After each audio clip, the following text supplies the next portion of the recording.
Os fatos da economia que mexem com o seu dia a dia. E nós estamos em contato agora com o Otávio Facuri, que é sócio e gestor de fundos da Mauá Secular Investimentos. Otávio, boa tarde. Boa tarde, Denise. Como vai? Otávio, como eu disse, mercado confuso nesta sexta-feira, mas foi uma semana muito pesada, com muito dado negativo, preocupações ainda com relação à Grécia, situação que não está ainda resolvida. Agora Itália também entrando na roda aí de possíveis rebaixamentos, dúvidas em relação aos Estados Unidos. Eu queria o seu balanço dessa semana. Olha, Denise, a semana foi uma semana de realização por parte do mercado, né, que realmente o crescimento do mundo desenvolvido hoje, que vamos focar falando em Estados Unidos e Europa, está sendo revisado para baixo, né? As expectativas do mercado quanto a uma recuperação sólida, elas estão aos poucos sendo rebaixadas, né?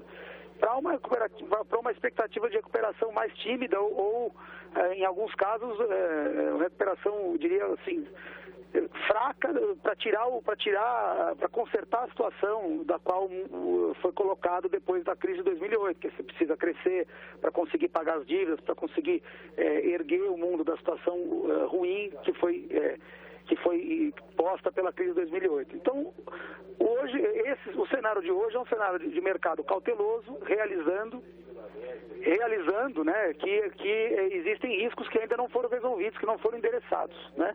Eu não sei se você lembra da primeira vez que nós conversamos, que a gente estava comentando por que as bolsas aqui no Brasil não estavam indo bem. E era já um reflexo do desconforto da comunidade de investidores com o crescimento global que estava precificado, um crescimento que realmente não é o crescimento que a gente vem observando nos índices.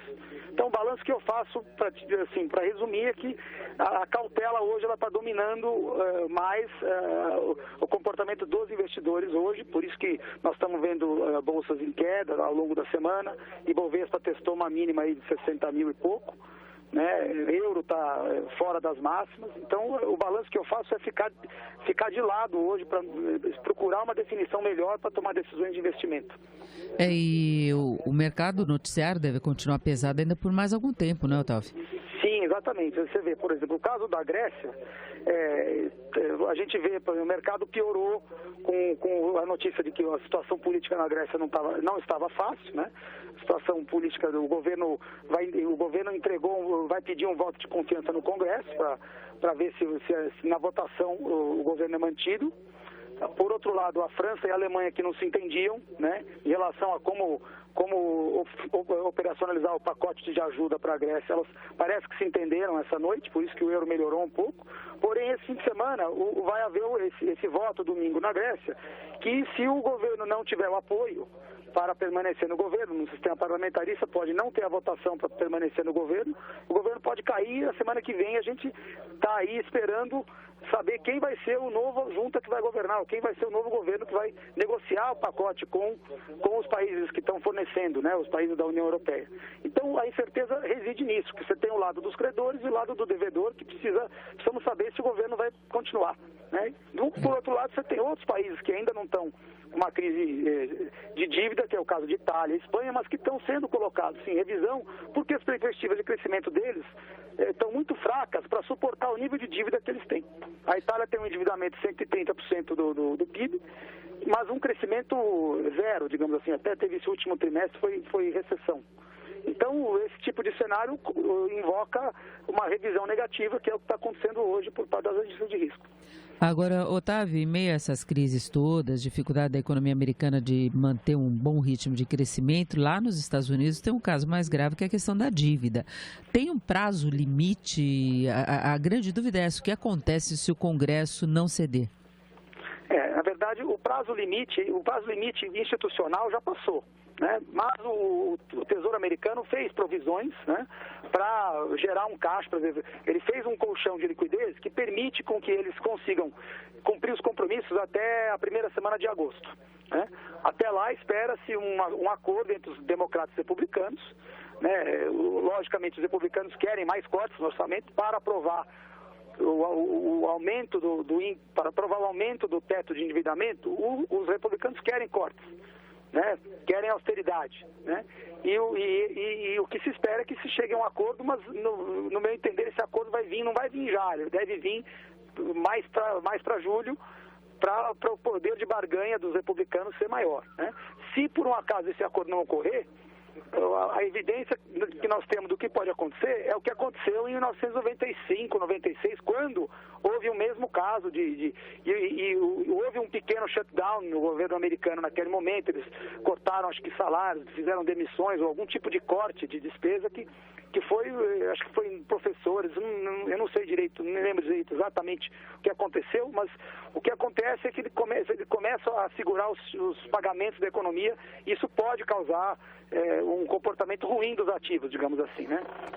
Há uma apreensão e hoje a situação é diferente, talvez até pior em termos de avaliação da situação da economia americana, dos títulos do governo americano. Esta semana, até o ministro Guido Mantega chamou a atenção, pelo menos na referência dele, o risco Brasil ficou abaixo do risco dos Estados Unidos, mas é uma questão momentânea que envolve a economia americana mesmo, né? Exato, e tem também o outro lado, né, Denise? A dívida do federal americana, ela é paga em dólares, certo?